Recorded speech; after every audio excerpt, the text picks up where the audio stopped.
occasion, n'est-ce pas, Yakolanda Bisso, en tout cas, na faut expliquer édition toujours spéciale. Tozali Kosa et la Bino, Nangonga Oyo, peuple congolais, de partout Bino Bozali, Boye Imalamu, Nakati ya live Nabiso, et Sika Oyo, to partajaka comment l'évolution, to actualité, ezali ko évoluer, Namboko Oyo, to Bengaka, moi j'appelle la République à démocratiser du Congo. Vous savez que Mbokawana, on dit souvent, ezana bakambole karakuna lokola batu bozali na habite surtout benga ngoto na bato ya Noé, to habite surtout benga ngo bana Israël baza kolekisa ba moment moko ya difficulté na Égypte, baza koluka ba traverser mer Rouge, on ne sait pas. Alors c'est vraiment grave, véritablement grave.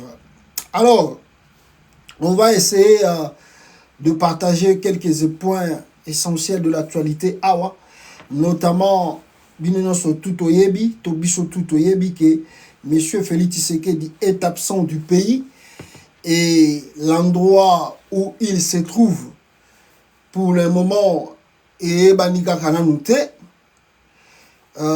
malgré que toyoka ki azali na Rwanda, azali na Rwanda que Bruxelles, d'autres personnes ont avancé des arguments. Hier, on a monnier na hôtel na Paris, na Bruxelles.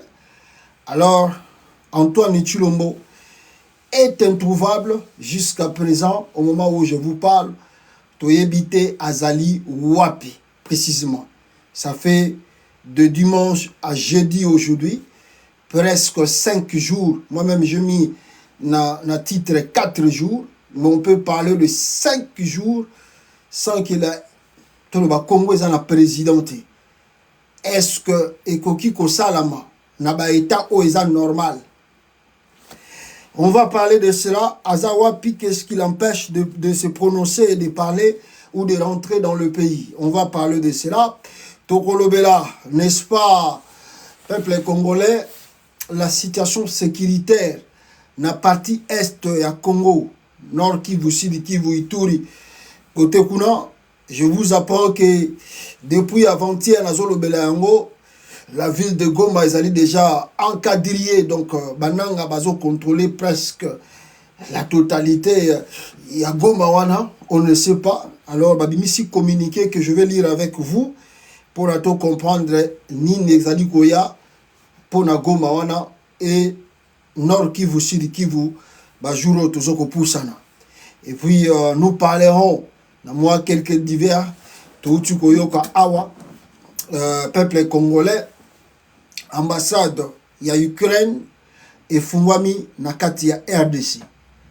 Et là on ne batami na simawana, on a vu la rencontre donc Bakutani ambassadeur ya Sika ya Ukraine na Congo na Jean-Pierre Bemba Gombo. Regardez la rencontre très important, accueilli comme on a Christophe Lutundu Late, mais accueilli comme on a Jean-Pierre Bemba Ngombo. Pourquoi? Tout me rappelle qu'on discutait en Nabino Awa ensemble. Alors, aimez, partagez, yo ozako kota na direct nabiso pour que tous à la perturbete nabatu oyo balinga kakoya ko perturba kabiso à tout moment tous à sala ba direct. Aimez, partagez.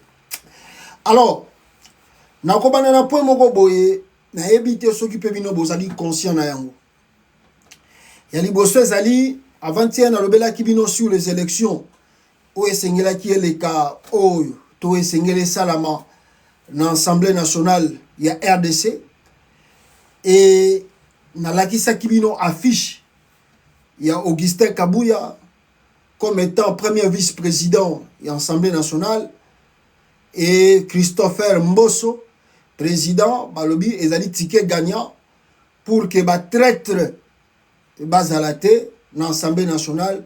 Le ticket gagnant ezalaki Mbosso Nkodia président, Augustin Kabuya comme étant premier vice-président. Alors c'est étonnant, batutu ba kamwe 2 jours passés awa. Non, c'était hier, Augustin Kabuya a sali déclaration liboso ya base, il y a UDPS, Parlement debout, sous le bois, na se ya nzete, et bisi bango, non, ngai na kozala protecteur, il y a pouvoir, il y a régime. Alors, au lieu na kene na Assemblée nationale, nga na kozala na bino awa. Na kozala na bino awa pendant 5 ans.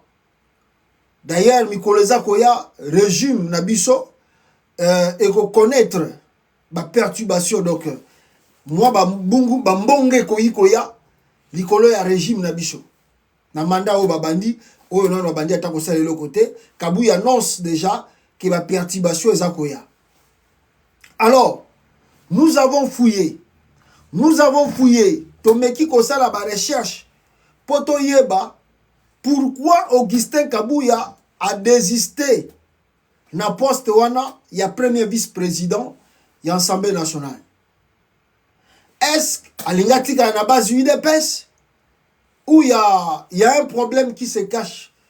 Moi, je mis sur bateau égalité. Après des recherches, nous avons une réponse. Réponse ezali nini. Pourquoi Kabouya a longwe to aboyi ko continuer na élection, il y a vice-président, il y a Assemblée nationale. Bandeko nangai, pour que na sabino information sûre, tikangai na zwa yangoyo Augustin Kabouya. Bino bozolanda biso awa, atande na bimisela bino yango pour que bomo na pe le pourquoi Kabouya a désisté na élection, il y a vice-président et Assemblée nationale. Augustin Kabouya, secrétaire général de l'IDPS, a annoncé qu'il ne sera plus candidat au premier vice-président de l'Assemblée nationale, une décision qu'il a prise pour mieux jouer son rôle de protecteur du régime et participer activement au processus de conservation du pouvoir.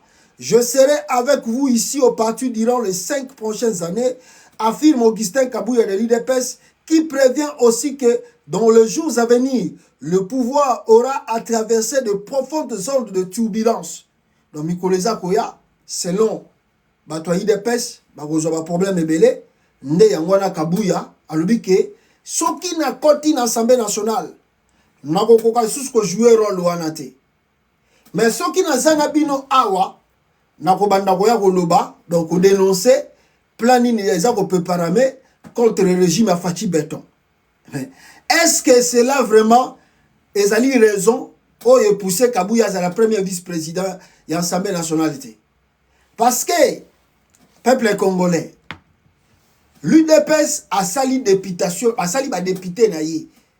Au moment où je vous parle, dans l'Assemblée nationale o tozali na ngo ya 2024 o ezo banda oyo. Je vous dirai 3/4 ya Assemblée nationale oyo ezali IDPS na ba parti mosaïque oyo yemoko a créé. La majorité, ce qui te l'a dit très bien, entre 70 à 80%, il y a des députés au Bazali dans l'Assemblée nationale en 2024, Bazali à Balouba, province Nabango. Alors, ce qui Kabouya Tcheli Baya pour être la première vice-président de l'Assemblée nationale, aussitôt, et Sengali Boyeba a cause la élu. D'ailleurs, Ndenge Bazalaki na Mbosso, on peut dire que déjà que marché Zalaki conclu, Mbosso président, Kabouya vice-président, Ndenge Zalaki na époque il y a Jean-Marc Kabound. Mais Kabouya lobi la bino na longwe na kozala susu wana te pona protéger le régime. Est-ce que c'est ça vraiment la raison? Non, c'est ça le kuta. C'est ça manipulation. Qu'est-ce qui se passe? Pourquoi Kabouya a désisté? Vraie raison, yangoyo. N'appelle ça bino vraie raison. Oyo, Augustin Kabouya, a la premier vice-président dans l'Assemblée nationale. Vraie raison yangoyo. Voici véritable raison. Assemblée nationale en RDC. Augustin Kabouya, obligé de renoncer à sa candidature de vice-président à cause de sa capacité intellectuelle remise en cause. Je répète encore pour la meilleure compréhension. Nabino Bozolandanga ya. Boyoka. Assemblée nationale en RDC. Augustin Kabouya obligé de renoncer à sa candidature de vice-président à l'Assemblée nationale à cause de sa capacité intellectuelle remise en cause. Le secrétaire général de l'UDPS vient d'être stoppé net par le cacique de son propre parti. Lui qui ambitionnait de remplacer le professeur André Mbata n'ira malheureusement pas plus loin. Augustin Kabouya va bloquer d'abord un pas à Bata parti na Yemoko. Les gens de l'autre de l'IDPS, Katanga, Nakinshasa et d'autres quoi, mais Kabouya, yo, osa d'abord un diplôme nini. Deux, yo osa une expérience nini na makambo etali politique. Est-ce que yo go kendo ko vanda na l'Assemblée nationale vice-président au défendre Fachi? Yo yebi makambo belé, yo yebi makambo politique. O il est dans l'Assemblée nationale. Tika baventure. Batwa IDPS, bango moko ba télémélier, ba bloquer yé tellement bazana ba conflit d'intérêt, ba bloquer ba lobi non, sa capacité intellectuelle ezali tellement limitée à koki ko jouer rôle ya vice-président ya Assemblée nationale. Donc ba chasser, ba bengani ba blongo lié ba bengani as la premier vice-président ya Assemblée nationale na kati ya RDC. Maintenant, bandeko nangai, soki tozalaki pays moko eza sérieux, soki biso RDC, tozalaki pays eza vraiment sérieux, mais tokoki kosala la même chose pour na Félix Tshisekedi. Soki tozalaki bato bazali vraiment sérieux et que tozala amour ya mboka, le procureur général, le président de la Cour constitutionnelle, Dieudonné Kamboulé Tabadi Banga, me laisser à zoba ordonnance, me laisser à signer l'eau, pas prendre les ordonnances, me laisser à zoba décision moko ferme. Pour le manque de capacité à Félix Tshisekedi, manque de sagesse et intelligence à Félix Tshisekedi, il y a qu'à diriger le Congo, me laisser à Bengala et Balongoli Kabouya dans l'Assemblée nationale. Si nous étions sérieux, dans un pays sérieux, Félix ne peut pas diriger le Congo. Il n'a ni compétence, ni qualité, ni sagesse, ni intelligence pour diriger Mboka Loko la RDC. Yango Bomoni, 5 ans élects à Liboso, le monsieur n'a rien foutu. Tokomo kende na deuxième mandat yango ebandi awa. Tozo kende année pelinge comme demi-année, toyebite président de la République azana coin nini. Ah, Congo. Ah, Kabouya. Kabouya, mawa trop. Oh, yazana ba diplôme. Asili sa soki na école nini wana, on ne sait jamais. Deuxième point, rapidement ici. Ezali dossier, y ambassade, y a Ukraine, na kata RDC. L'Ukraine vient d'ouvrir à Fongoli, ambassade na RDC, précisément à Kinshasa. Ba Fongoli a hier, lobby, et subitement, après inauguration, il y a ambassade, il y a Ukraine na Congo, l'ambassadeur Oyo ya Ukraine accueilli Kotala Jean-Pierre Bemba Gombo. Le pourquoi? Pour Nanini. Bofongoli ambassade. Bogo sala tous ceux qui chef de l'État yé. Bogo ko pesa yé. Ba lettre d'accréditation na bino. Pour na kolobana président de la République. Toye namboka na bino. Merci na ndenge boyambi biso awa. Mais pourquoi l'ambassadeur de l'Ukraine a goiko kende ko kutana Moutaliboso na kata RDC Jean-Pierre Bemba Gombo. Natangina nongwa. yango l'ambassadeur de l'Ukraine oyo akeko kutana na Bemba.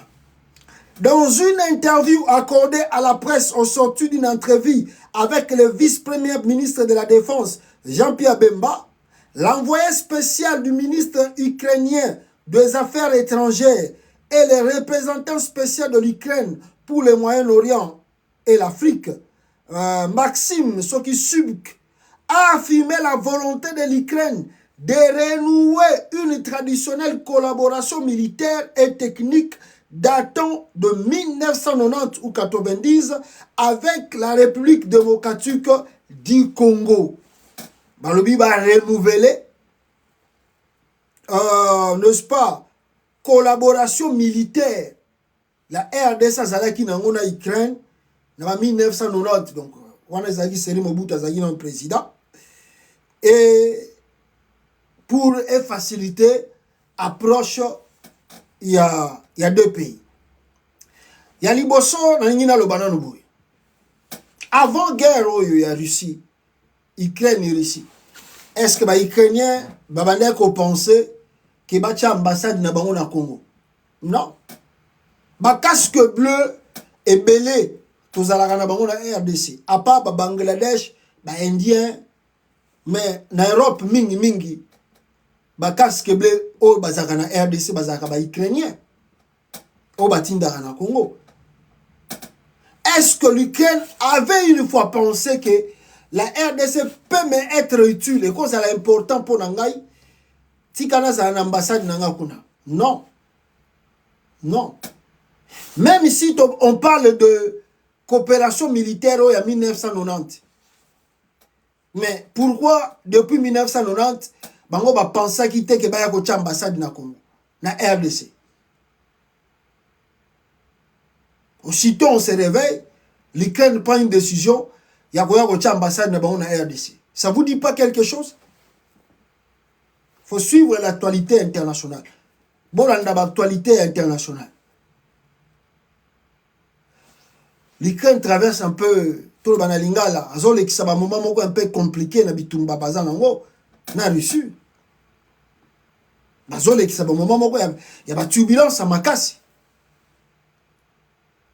Donc, il veut dire, ce qui totali, le recrutement na bango, surtout la population na bango, et comme ils ont mingi forcé.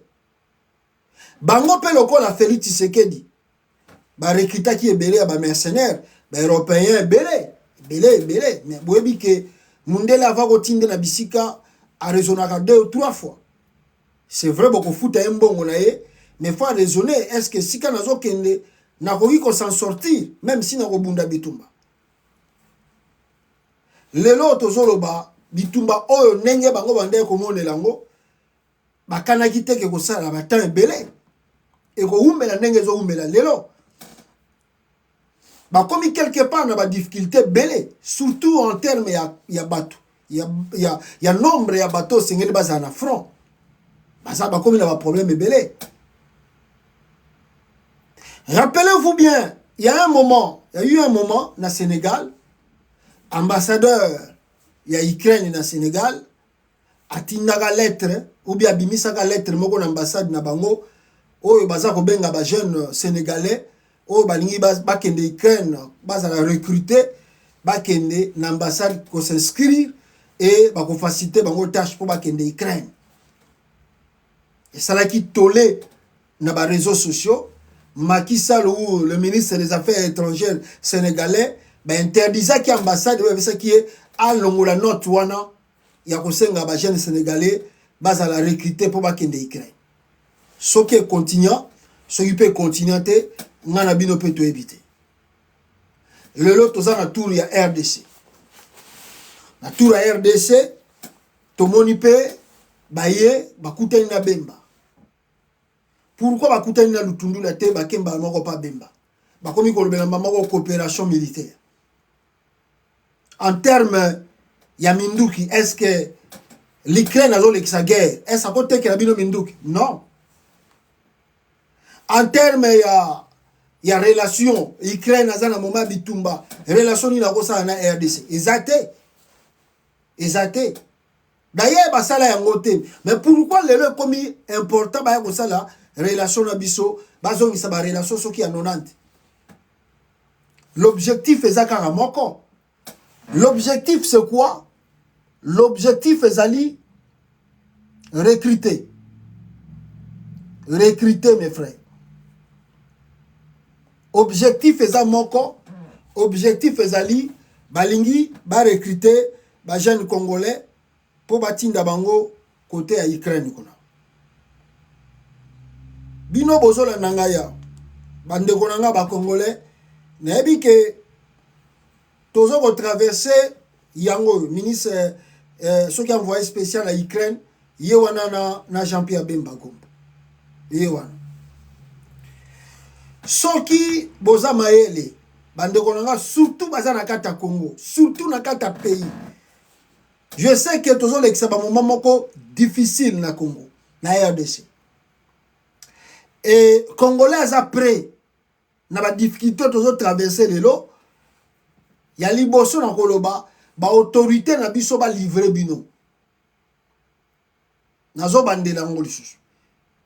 Na makambo ezoko leka na Ukraine. Ukraine aza na posa ya bato.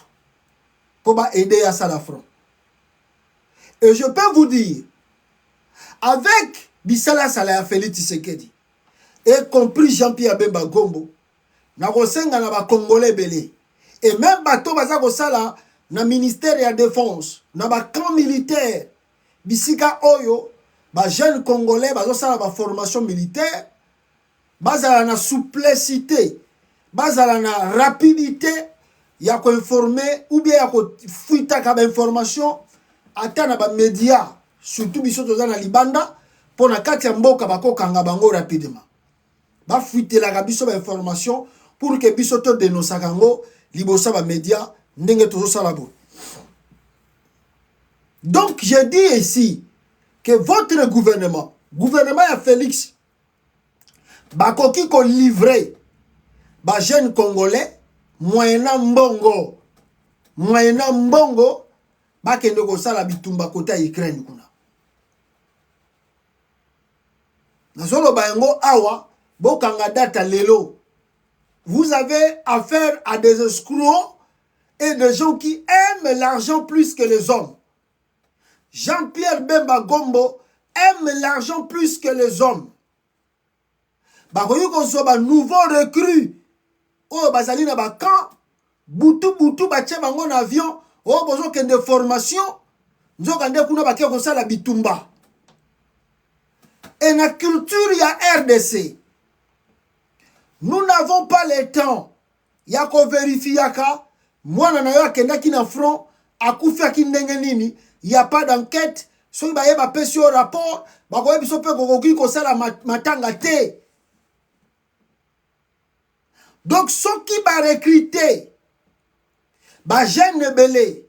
Oh surtout ba nouveau recrue. Ba tindi bango kuna. Peut-être à partir de l'aéroport, $200, $300, $500. Oh, ce que comme kuna, au moins, makambuto eko changer. Tango boko koma kuna, boko mona surprise, bazubino kaka, ndenge bazo sobino bozo kende front. Ata boku fi kuna, gouvernement ya Congo, eko sa lokola ayebite.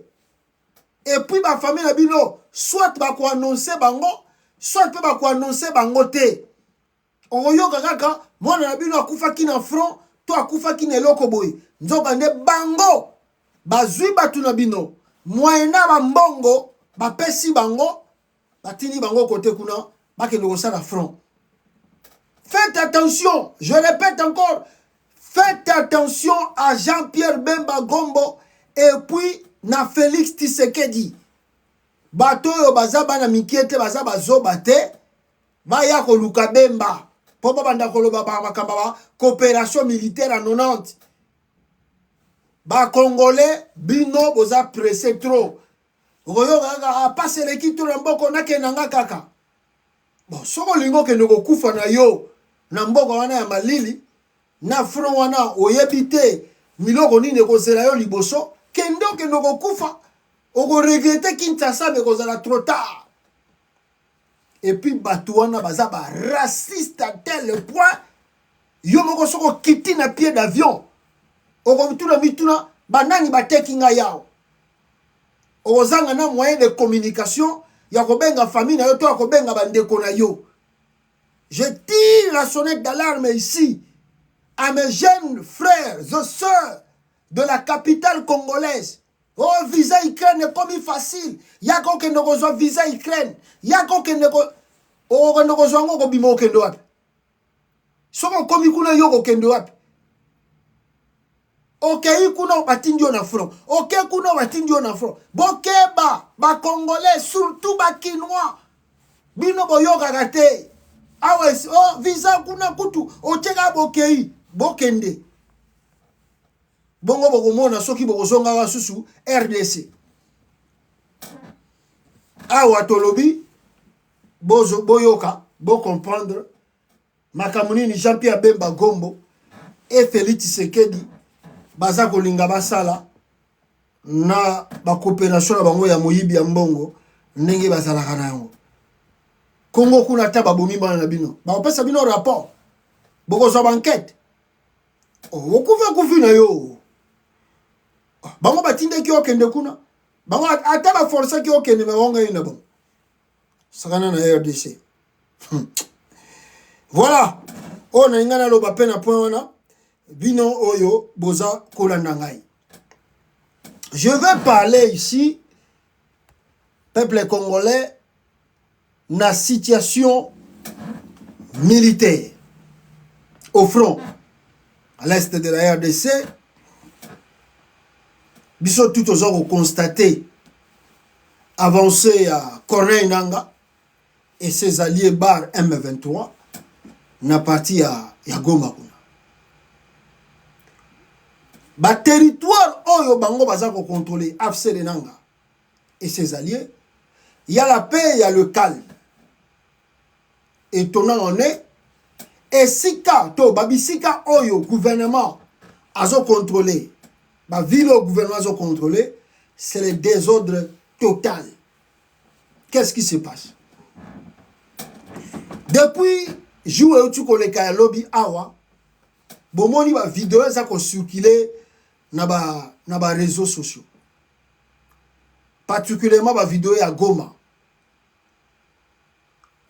Mandeko na ngai na ba vidéo wana ya Goma bazolakisa biso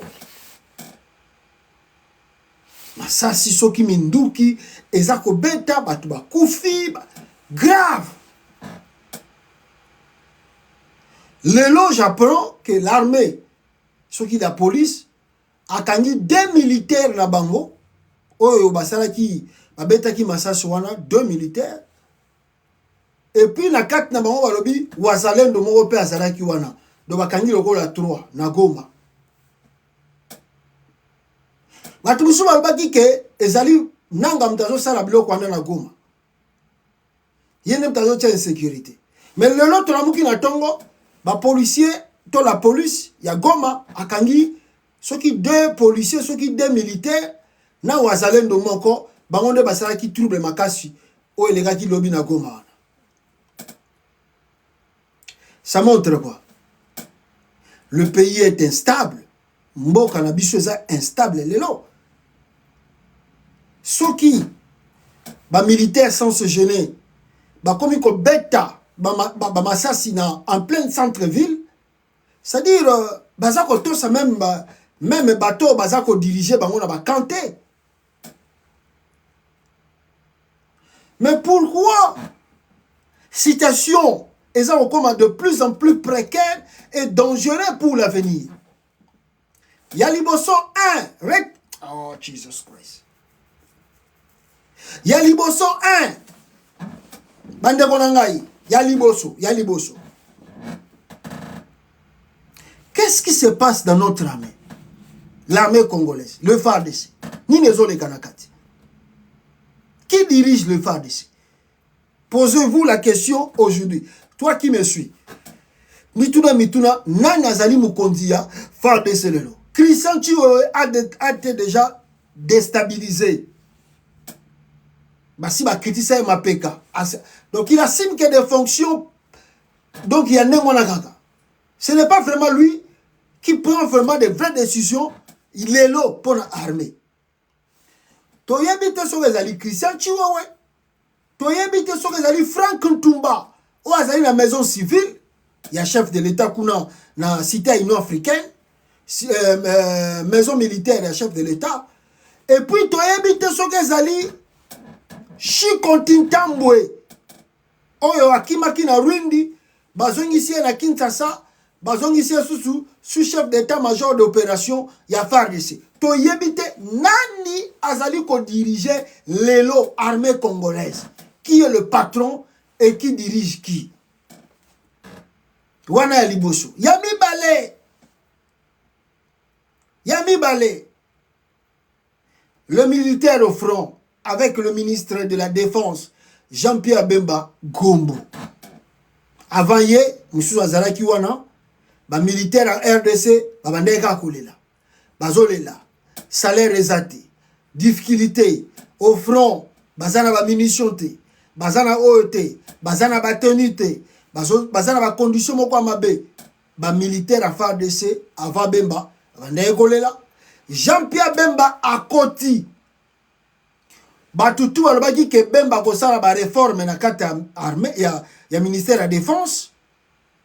Et puis ba salaire ya ba militaire ekozala en tout cas bien organisé parce que na uti koyoka ke il paraît Félix Tshisekedi d'ailleurs quand il paraît akabolaki que paiement ba militaire na ba biloko tu ba militaire ezo le kambala moko na état major donc bisika chiwe wazali ezo le gasus na ministère de la Défense te pour na ba détournement et les kakebele.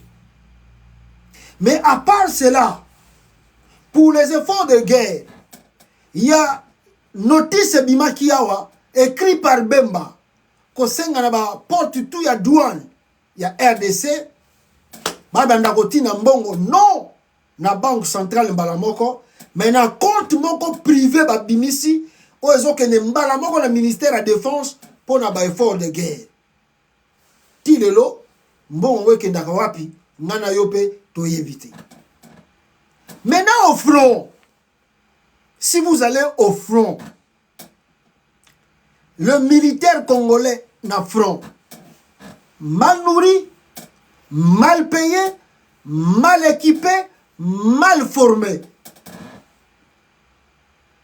C'est-à-dire c'est comme si bazuba na batu, babimisi bino na bakan ya formation, il y a 1 mois ou 2 mois, baké babwa ki bino na bazamba, débrouillez-vous. Débrouillez-vous, je vous dis, je vous assure. Au front là-bas, ceux qui ont des conditions FARDC ça qu'on traverser, Bokolela. Posez-nous la question. Kabila, même ici, Kabila mais l'armée que Kabila avait laissée au Congo, moi structure à Moukié, ceux qui ont Félix a bomi ango. Non, vous n'avez pas l'idée quoi. Ceux qui les lobes aux mona, FARDC beti massa sukoto na ville. FARDC abomi batuboy. Mais vous comprenez qu'est-ce qui se passe dans le moral, il y a des militaires à Congo lelo. Ils sont mal payés. Ils sont mal payés, mal nourris, mal formés, et puis abandonnés à leur triste sort. Yango bozomona, bazana maîtrise te. À chaque fois qu'il y a un lié, à Bibisika Munduki na beti, papa. Pourquoi? Le gouvernement, oya rola ki bango, Mouté Sengela qui associé na bango, asundoli bango na frankuna. Na rola sabino, première vidéo. Bino bozola nangao. Les femmes de militaires au front, baza kolela, basi ba militaire, y a FARDC, baza kolela, Kemibali na bango bazo bunda na front contre ba M23 mais bango moko bazana eloka kolia te na Goma kaka précisément et ba yako tcha trouble pour na réclamer ba salaire na bango. Regardez la vidéo ici et attendez, voilà, na bimisela labino. Boyo ka ba sia ba militaire nde bazoli la salaire na Goma.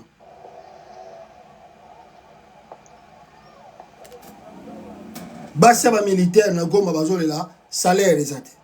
Voilà les femmes militaires qui revendiquent leurs droits. Ils sont impayés, au moins 3 mois impayés. Leurs maris sont au niveau du front, au niveau de la guerre, mais ils ne sont pas payés. Voilà ce qui se passe à Goma au niveau de la 34e région, au bureau du général de la 34e région. Vraiment, c'est honteux, très honteux, vraiment. C'est très honteux. Voilà, je recommence encore la vidéo pour Zamouki et Makasi. Boyo Kalisusu.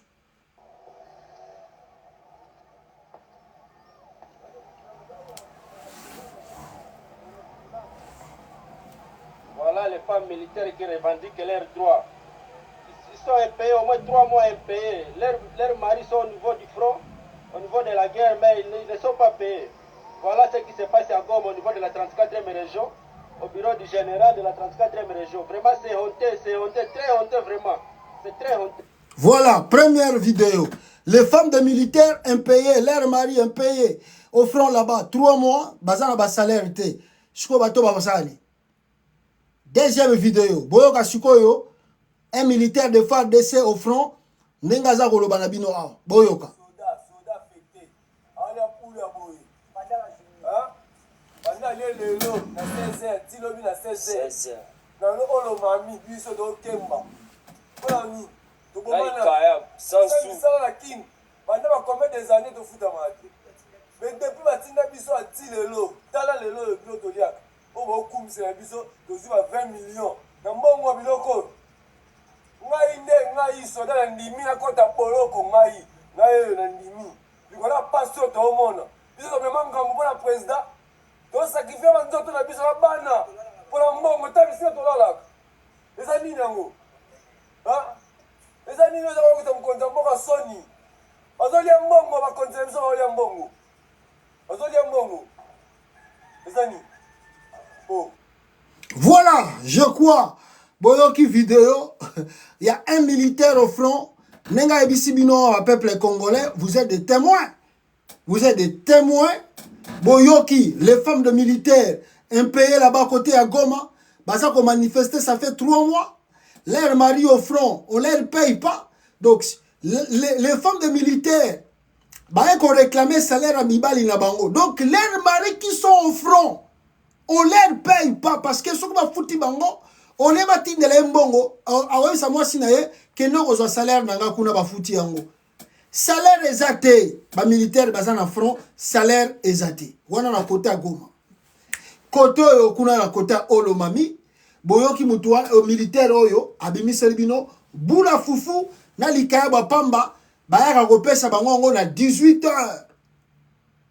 Bayaka kopesa bango une fois la journée. Nambala moko, mukolo moko, na 18h, ba pesi bula fufu, nalikayabu, alia, ti, lobi lisusu, na 18h.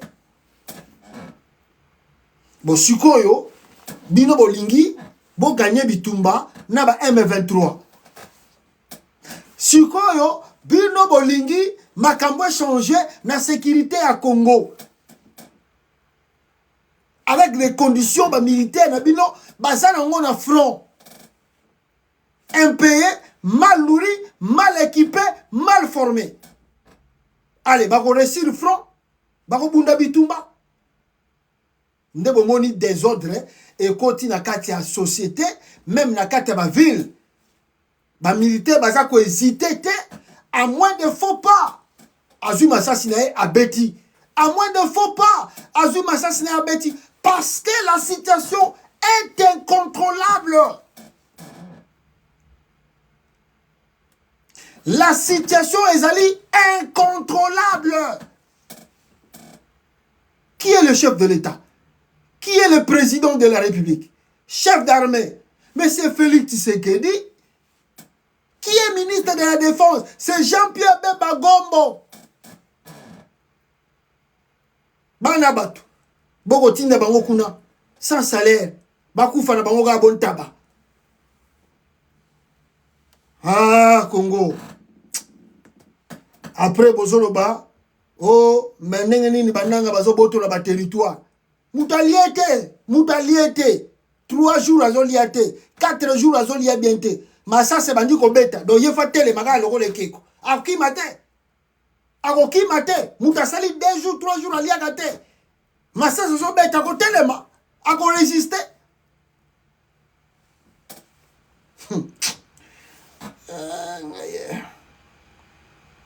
militaire à Congo na évité so eloko ni na kolo banabino na évité na koto ya capitale kuna yemoko Félix Tshisekedi tellement tonda tribaliste na mutu na ye soko tali ba militaire oyo ba général oyo bozomona oyo nde oyo yakanga kiti mu oya liboso atinda ye na Goma mutakwa isa bunanganda ye wana na likolo général Peter Chimwami nommé gouverneur en guise de remerciement pour avoir fait entrer le M23 à Bunanganda. Maintenant, là, on a deuxième point pour les Amakash, c'est vraiment capital avant d'avoir point. Alors, comment est-ce que qu'on a un stratégiquement à un territoire peut avancer pour Bakoma Goma? Moi, je ne dirais même pas que pour Bakoma Goma. Je vous dirais ici que Batouana baza déjà na Goma. AFC de Nanga tiré M23 baza na Goma. D'ailleurs, j'ai reçu quelque chose ici. Attendez, Nathan, ceux qui n'a effacé, voilà, j'en ai ici. Qu'on nous dit que, bon, ça c'est Moutumo Mtakomiango. Plus de 2000 militaires rwandais sont déployés via Kabuyanga sur l'axe Kibumba et l'axe Sake assiégeant la ville de Goma. Attendez, je vais vous montrer ça parce que c'est très important. Non, déjà. Voilà. Voilà, Yango, voilà. Alors, ce que Taliwana, Balobi Boy, Yango, information à Zotanga. Plus de 2000 militaires rwandais sont déployés via Kabuhanga sur l'axe Kibumba et l'axe Sake, assiégeant la ville de Goma. J'appelle le veillant militaire FARDC et Wazalendo de rester trop vigilants et aux autorités militaires de donner le feu vert à nos forces d'attaquer. 2000 militaires rwandais, Balobi Bakoti, direction l'axe Kibumba, et puis Sake, et puis assiégeant la ville de Goma. Moi, je vous dis ici, je ne vous mens pas, que Goma est déjà aux mains de l'AFC de Nanga. C'est question de stratégie militaire. C'est la quand est-ce que ça la stratégie, on a pour bateau là. Goma. C'est question de stratégie militaire. Mais Goma, Lelo, Awa, ils allaient contrôler par le M23, par l'AFC de Nanga. Moi, ce qui vous allez l'interprétation militaire, analyse militaire. Makambo tout boza koyoka ya makelele za kobima. Makelele masa sebeti, babombe koi. Ça annonce déjà il y a quelque chose et ça kolingeya na kata ville. La tension se crée petit à petit et risque de permettre la facilité parce que c'est ce que les Nanga cherchent. Le Nanga bazako luka ba brutaliser ba kota na forcité parce que ça va créer ou ekotangisa makile belé.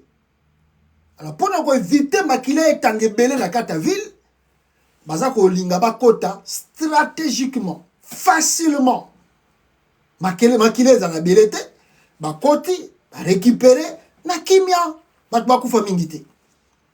Malheur aux militaires bako yiko résister à peut-être wanande bako kufa. Mais ba oyo bako désister na bango na kosala front bako za la sain sauf bako za la sauver. Voilà le tactique militaire oyo bananga baza kosala côté wana avant que bazwa Goma vraiment et comme officiel. Mais Goma, ezali lelo na maboko na bango. Parce que Félix ne contrôle plus rien là-bas. Bako Sabinote, il ne contrôle plus rien. Nanga uti kokoma, eloko moko awa. Kone nanga. Akomi lettre moko awa. Et nakotanga yango rapidement. Pour na binope. Boyoka. Lettre nanga yango. Auti kokoma. Afse. De nanga. Akomeli. On va lire cela. Toye basoka akomeli banani. Na banani. Par rapport. Ya makambezo leka. Lelo na Goma. Attendez. Voilà. Alliance Fleuve Congo. Communiqué officiel du 10 avril 2024. Donc, ça m'a dit lobby. La situation qui prévaut actuellement dans la ville de Goma avec des assassinats, des exécutions sommaires de nos populations, des règlements de comptes de jour comme de nuit, œuvre de la coalition de forces du régime de Kinshasa, est inacceptable. Je vais lire, hein, excusez parce que communiqué bimi trop moukie makasi pona kotanga yango bozomona, on lit ça comme ça. La situation qui prévaut actuellement dans la ville de Goma avec des assassinats, des exécutions sommaires de nos populations, des règlements de comptes de jour comme de nuit, œuvre de la coalition de forces du régime de Kinshasa est inacceptable. Donc les événements qui se passent à l'heure actuelle, na Goma, pour qu'on ait un ezali inacceptable. Assassinat, enlèvement, kobeta massacre partout, règlement des comptes, ezali inacceptable. Écoutez maintenant, deuxième paragraphe. L'Alliance Fleuve Congo demande à tous les habitants de Goma de s'élever comme un seul homme, tous debout pour dire non aux œuvres criminelles de la soldatesque de M. Tshisekedi Tshilombo. Kone Nanga appelle la population de Goma à se mettre debout comme un seul homme et baloba non contre Félix Tshisekedi Naba militaire.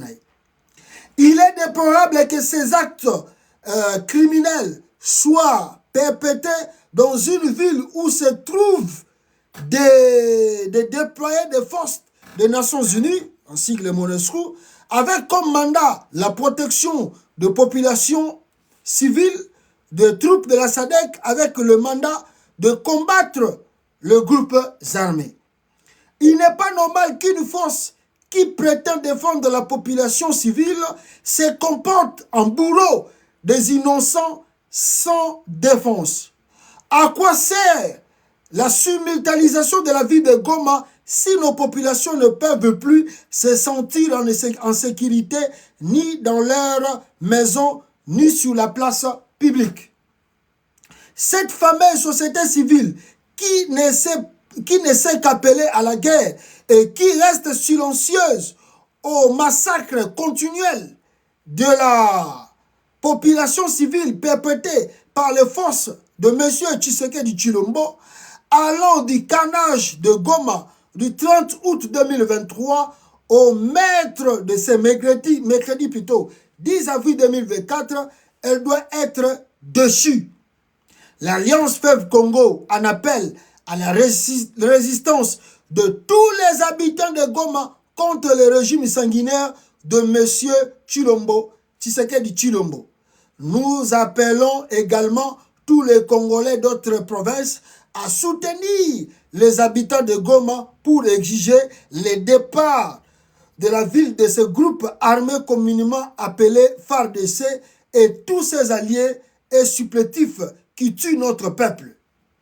Alors, chers compatriotes de Goma, vous devez rester debout et résister à l'oppression d'un régime qui ne porte pas vos aspirations. Il s'agit d'un combat légitime et noble. Et la constitution de notre pays vous en donne le droit. Un peuple qui n'a pas plutôt le courage de s'opposer à l'oppression n'a pas le droit de se plaindre.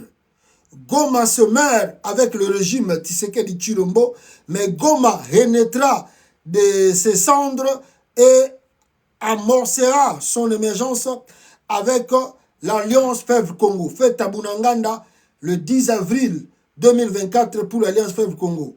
Voilà, lettre na bango communiqué na bango basalaki depuis Yobi Yangoana.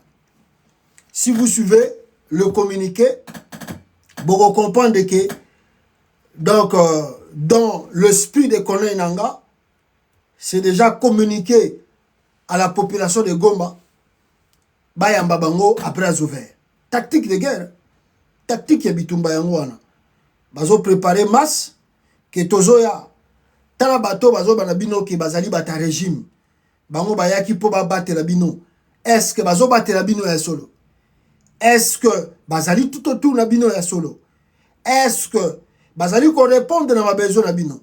Sinon, alors pourquoi pas ya côté les là-bas. C'est quelque chose de préparer moral à bato. Parce que Goma eza munene, Goma eza munene, koko isango na ba aventure boy et ko zongi la pe bino. Donc il faut vraiment préparer moral à peuple pour que tant bozo kota bala moko histoire ici population yemoko sa baye na ba FARDC na ba groupe ba wazalendo na ye o akenda ikoswa. L'armée congolaise a recruté les wazalendo bazo sala na front o baza ba patriote ba armée ba wazalendo lelo ba wazalendo wana bazo beta na ba masasi na kata Goma nanu kute bandite bozela kaka ko Félix Tshisekedi aibisa ba wazalendo bo déposer ba arme bo mona masasi nini bando ndenge ba wazalendo wana ba kozongela gouvernement ndenge ba kozongela ba civil sikoyo à qui la faute?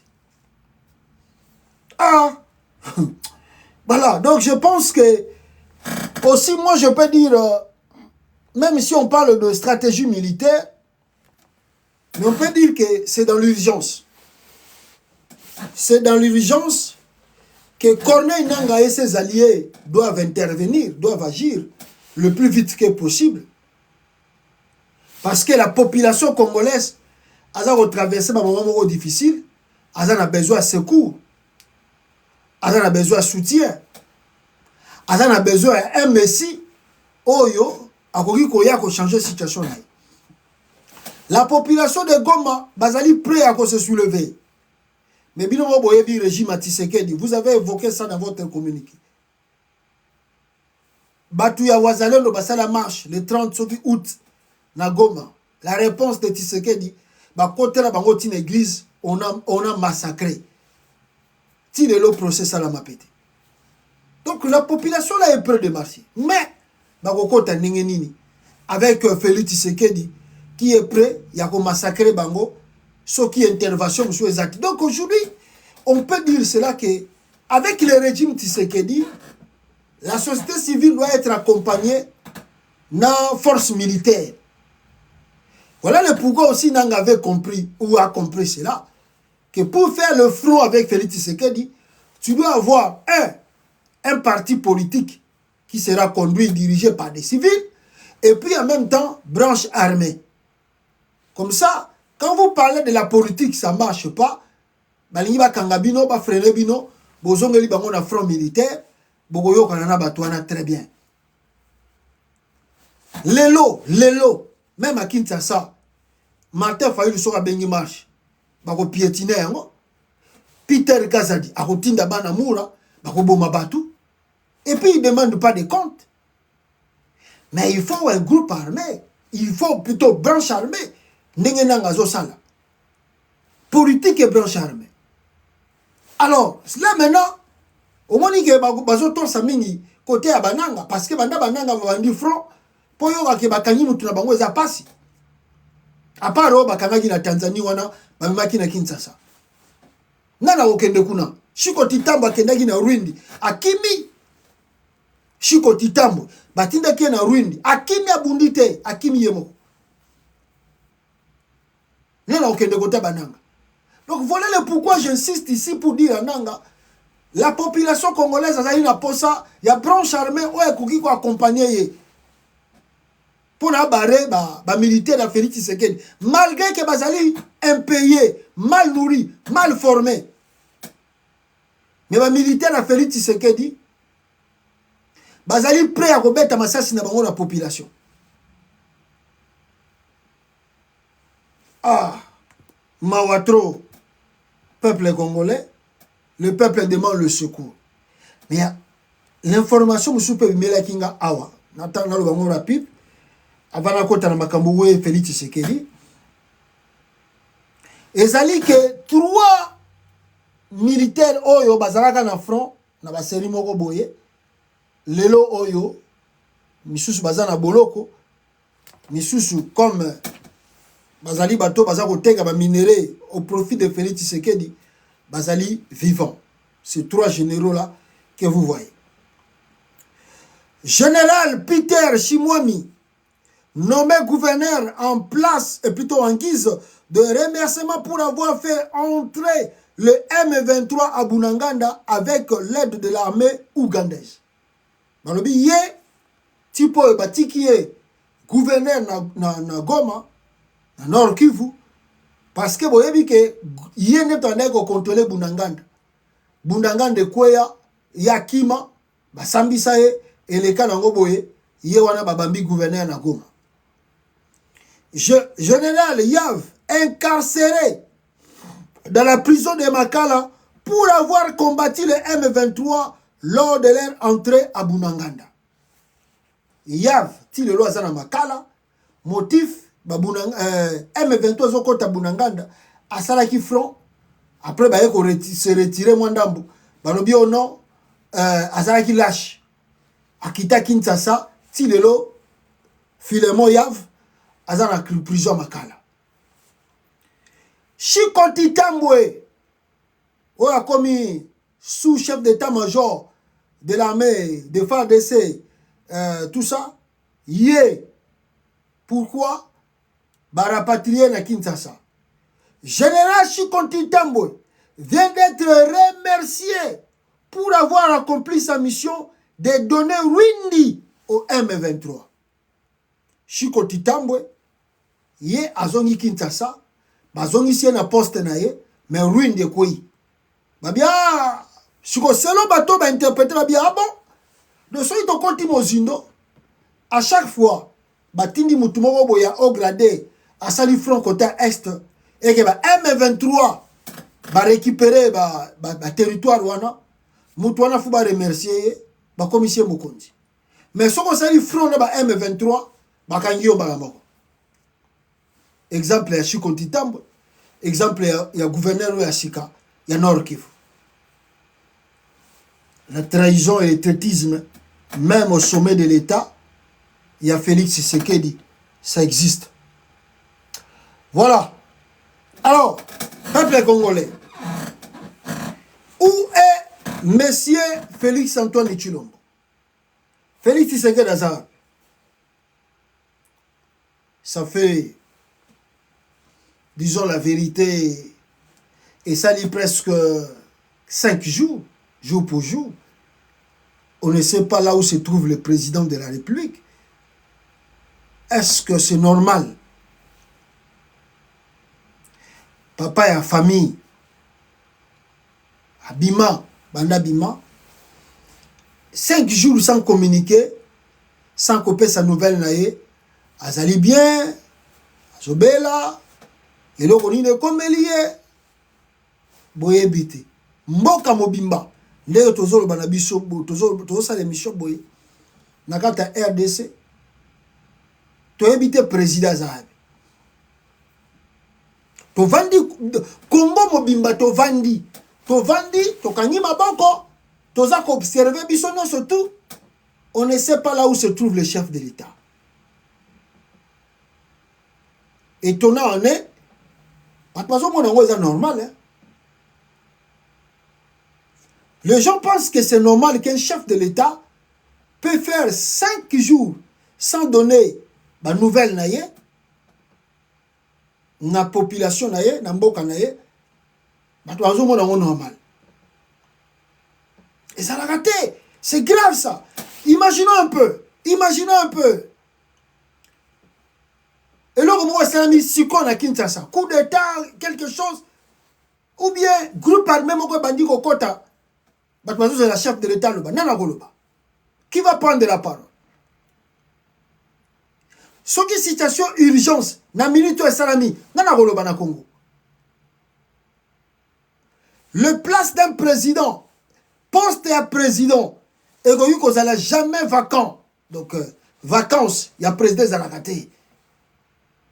Même président qui est en vacances, il est toujours aux commandes et communique partout à Zali via des moyens technologiques, le loto kominango, ni les autres leka, les kamni les autres salama, au kébité, à quoi qu'on quatre même voyage na eto vacances na ye, pour régler la situation d'urgence et autres salama katamboka. Mais votre président, Monsieur Félix Antoine Tshilombo Tshisekedi, Aza Wapi, 5 jours passés, to yebite, chef de l'État, Aza Nakoya Wapi. Je vous donne l'exemple ici. Aux États-Unis d'Amérique, Joe Biden, l'actuel président, il y a Amérique, Joe Biden, et c'est là qui va s'aller opération Moko. Et c'est là qui va s'aller opération. Opération, les là qui y a 40, je ne sais pas, 40 à 30 minutes comme ça. Opération. Mais pour les 30 minutes, on va faire la président opération. Et que à cause de l'agonie, anesthésie, donc le président, à cause de la contrôle et l'eau comme mon côté, pour 30 à 40 minutes, ou je peux dire même 1 heure du temps, on va faire la président opération. Pour Nathan Wanakaka, le président de la République, selon la constitution des États-Unis, a bengi vice-président, la dame, Oyo, basi travaille à Kanaye, na minute kaka pour 1 heure du temps, basali échange entre le président et le vice-président, pour na côté que la président 1 heure du temps d'espace, bakende coopérer. Kaka pour na, je dis bien, ils ont même 1 heure du temps, maintenant, na tchaka 1 heure du temps. Pour na yango, président ça l'échange. Donc, tant que ça l'échange, Nanyoyo, Kamala, la vice-présidente des États-Unis, a commis Mbalamon comme président de la République. A eu full, comment on peut dire cela? Full contrôle et charge étant que président des États-Unis. Donc, pour les 30 minutes que le président a agonie, ou 1 heure du temps a agonie, à l'autre côté, s'il y a quelque chose, et Nakatamboka, la vice-présidente, Azali a droit, il y a qu'à déclarer guerre, il y a qu'à déclarer loco, parce que c'est elle qui assume maintenant la responsabilité de l'État. Pour 30 minutes, que le président Biden, et c'est là qui va faire l'opération. Mais à quoi il y a l'opération, alors, on va 30 minutes, je vais me réveiller. Non. Non. Pour les Américains, c'est un risque énorme. Le président ne peut pas dire, après 30 minutes, après 1 heure du temps, non. Dans 30 minutes, Makambo très sérieux, l'urgence est donc le président, poste-né côté à la vacanté. Pour 30 minutes à 40 minutes, il y a eu passation de pouvoir à la Maison-Blanche entre le Joe Biden et vice-président des États-Unis. Mais vous, Congolais, vous, les intellectuels qui sont là-bas au pays, en RDC, vous, les intellectuels, les docteurs en droit, les professeurs, RDC. Comment vous acceptez jusqu'au moment où vous avez l'émission? Vous ne connaissez pas l'endroit où se trouve le chef de l'État. Non, c'est imaginable, c'est inacceptable. Je ne sais même pas quel terme utiliser. Avec tous ces intellectuels, ils trouvent cela normal. que le chef de l'État passe plus de 5 jours sans communiquer à la nation. Sans moins de communiquer à la nation. On ne sait pas où est le président de la République. Jesus Christ. N'habitez sur les rêve d'auto, tous au monde, na Congo, tout est allé réalité.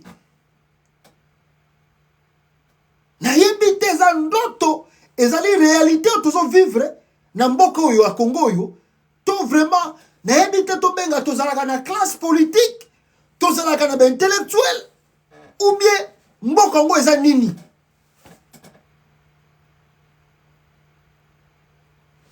Qu'il soit malade, qu'il soit en vacances, qu'il soit où qu'il soit, le président ne peut pas quitter le pays sans que la population aille, notre président est dans tel endroit, dans tel coin, il fait ceci, il fait cela. Oh, Jesus Christ. Le Congo est foutu. Nous sommes dans la merde. Moi, je dis que ce que nous vivons aujourd'hui dans le pays là, tous vivent dans le Congo, la grande responsabilité, c'est la classe politique actuelle. La grande responsabilité, c'est la classe politique actuelle.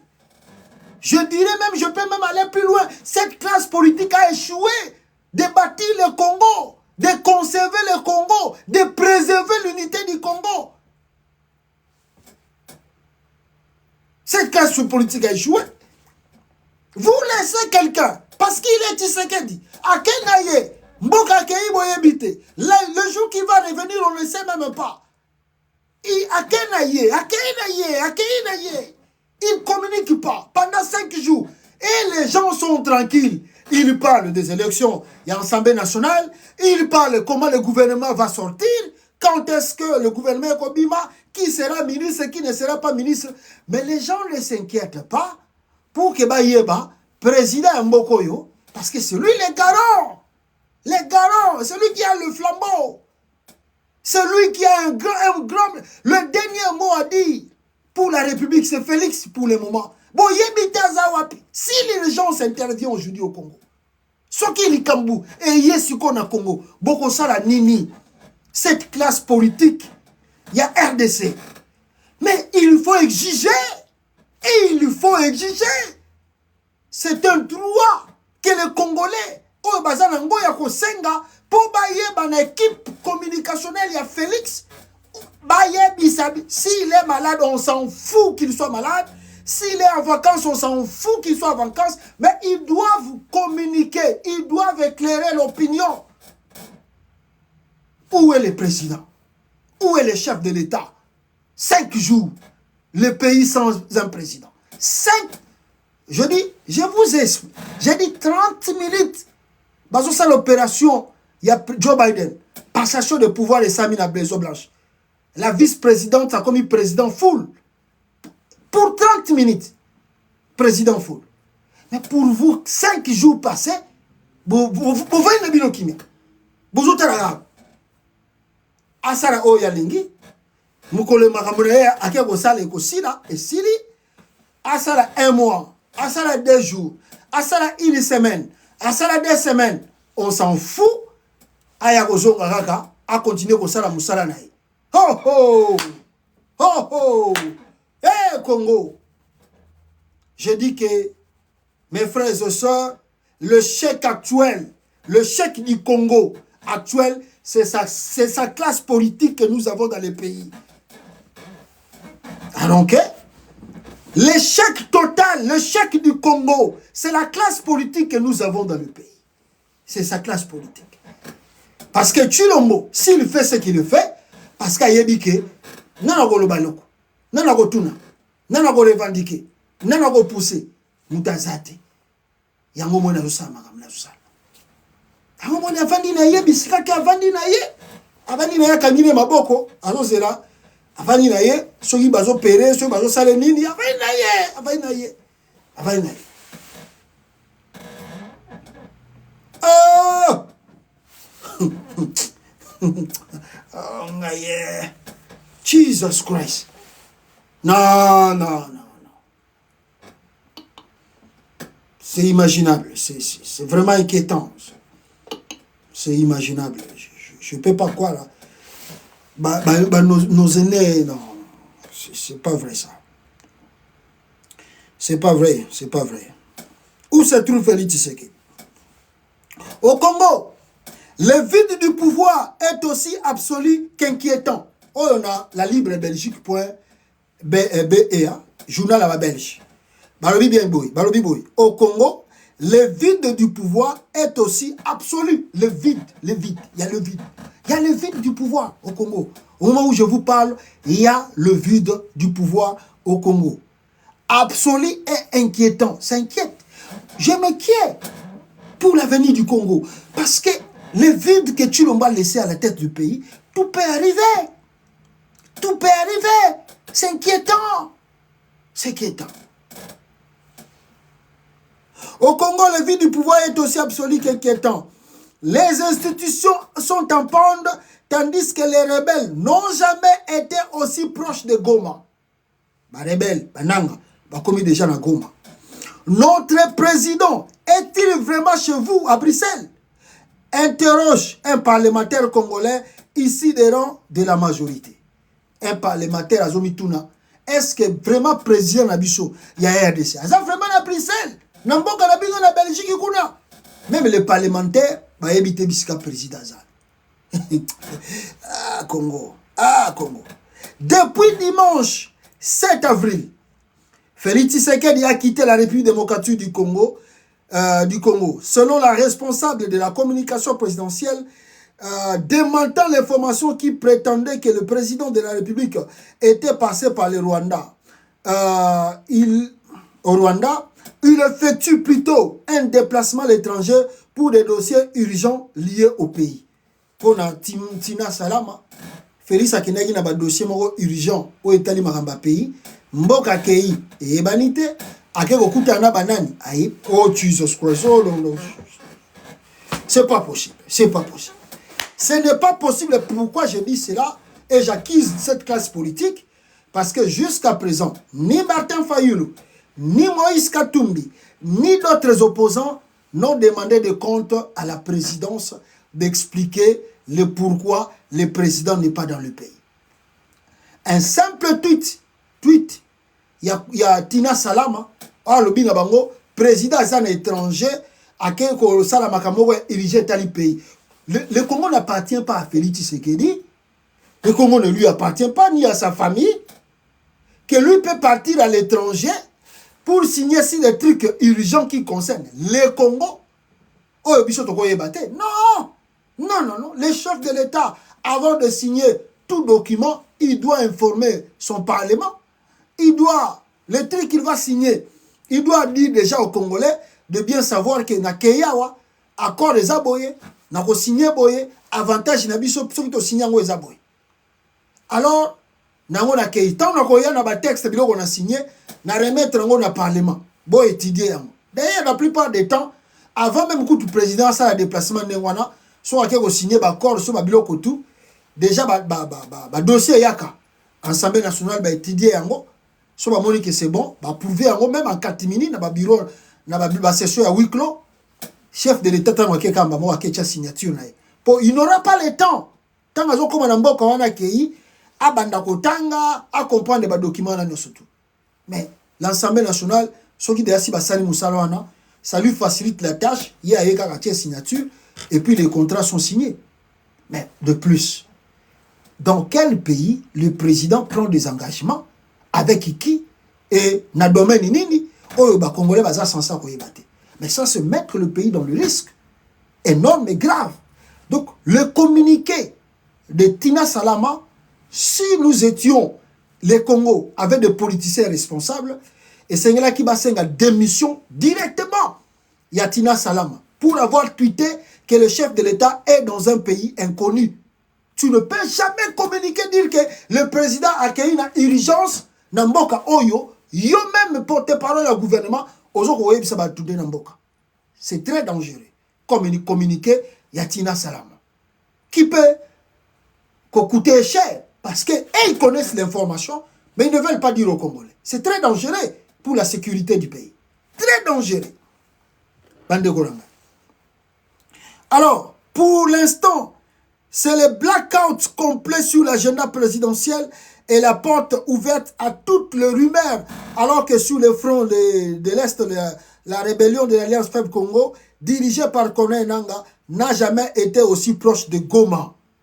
Les rebelles ont contourné la ville de Sake, qui est le dernier verrou avant Goma, explique un belgo congolais installé dans le chef-lieu du Nord Kivu. Sake est vide. Sake est vide. Le centre de la ville est dans une plaine qui est difficile de défendre. Occuper Sake n'a donc pas beaucoup d'intérêt, explique-t-on mercredi après-midi dans le rang des rebelles qui disent continuer à progresser vers le sud. Paralysie institutionnelle. Cette avancée continue de rebelles, jumelée à l'absence présidentielle, ne fait qu'aviver les inquiétudes et les interrogations à Kinshasa. Aucune institution ne fonctionne.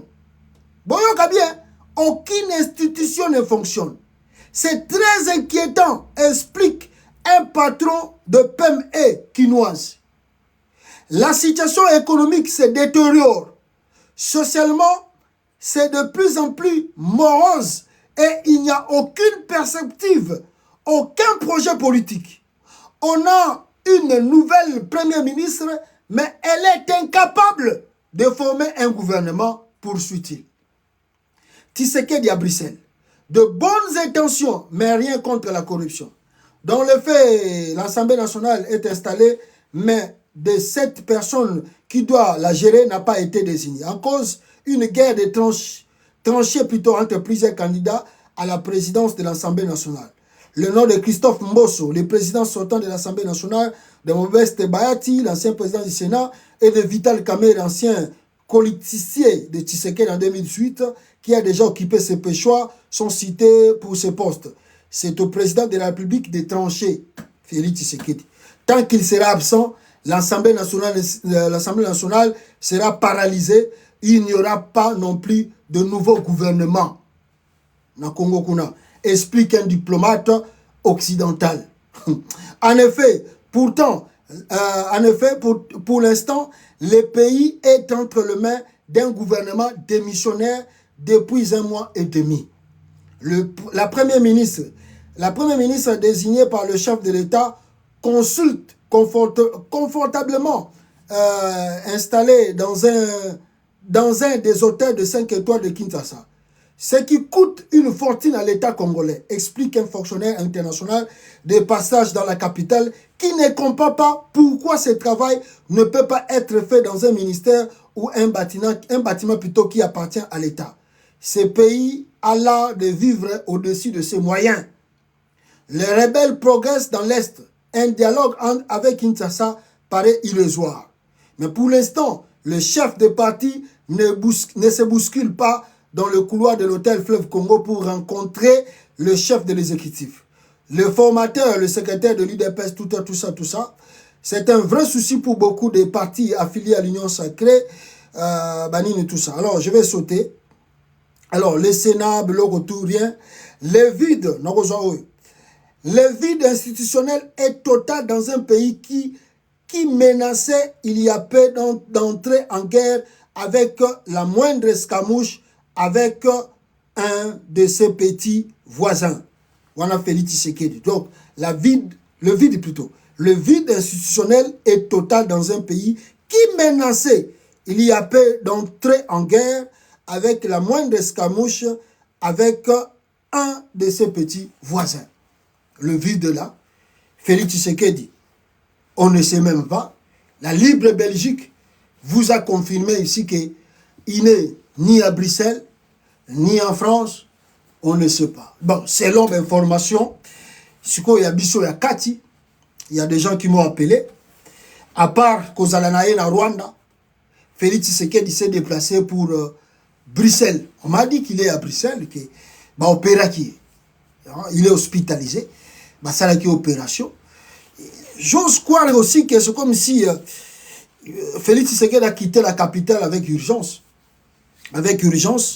C'est comme s'il a fait n'habite sur à quoi qui s'occuper à Salaki ben venu s'occuper à Salaki ben malaise mon que Salaki plus grave il y a on a évacué à Bruxelles parce que je pense que s'il même il était en vacances Chilombo pouvait se faire voir mais du fait que Félix Azomo Nanate Azolobate Batunebi Bavandi Kimia je peux vous garantir ici l'information que j'ai déjà reçue que M. Félix Tshisekedi est hospitalisé. Il a été opéré.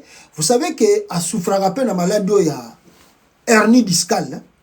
Vous voyez bien que Félix Tshisekedi a la maladie, il y a hernie discale. Bon, moi, je suis un plâtre na Kingo. Tout ça, il a une mission awa.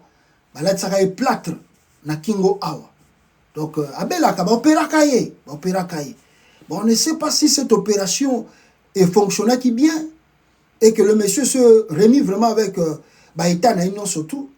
Parce que nous, au Congo, si on a les gabarits à Félix Tshisekedi, na munene na ya zanango na mulayi azanango, si on a les cananzelo bi que muto azana bonne santé, aza bien.